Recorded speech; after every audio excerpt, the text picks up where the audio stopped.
Dugaan kasus perzinaan yang menyeret nama Bribka Malfri Mihael Masela, oknum anggota polisi Polsek Baguala, dengan Anika Pitun, istri dari Richard Ayal, semakin memanas.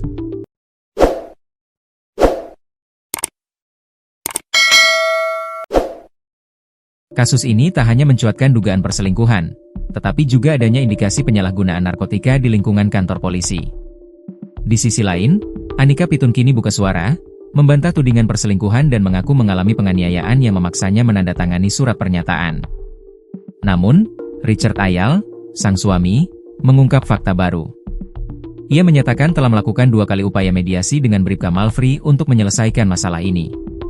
Pertemuan pertama terjadi pada 7 Maret 2025 di Halong Atas, Kecamatan Baguala, Kota Ambon, disusul pertemuan kedua pada 21 Maret 2025 di Maluku City Mall, Kecamatan Sirimau, Kota Ambon.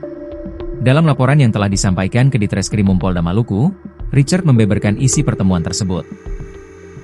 Hubungan perselingkuhan antara Anika Pitun dan Bribka Malfri sudah diketahui oleh keluarga saya dan ini menyangkut nama baik keluarga.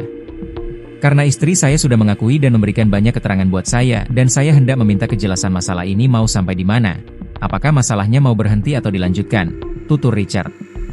Bribka Malfri, yang merupakan terlapor, dalam pertemuan itu sempat menyampaikan permintaan maaf. Pak, saya minta maaf telah mengajak istri Bapak ke Suli dari jam 1 siang sampai jam 8 malam tapi saya tidak bermaksud berbuat apa-apa, ujar Bribka Malfri, seperti dikutip dari dokumen pelaporan Richard. Permintaan maaf ini kembali diulang pada pertemuan kedua.